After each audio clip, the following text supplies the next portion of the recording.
Јарето и волкот. Едно јаре се враќало дома ноќе само, кога се сретнало се еден голем волк.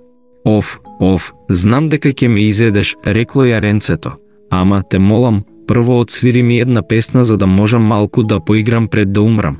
Оти многу сакам да играм. Добро, тогаш, рекол волкот.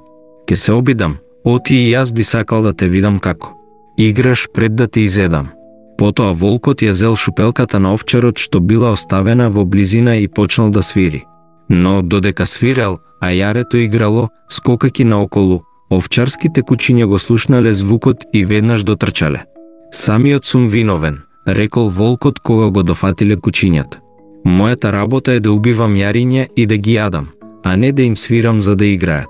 Зошто се обидов да бидам свирач, кога сум само колач? Освен тоа, и не знаеш да свириш како што треба, му рекло јарето.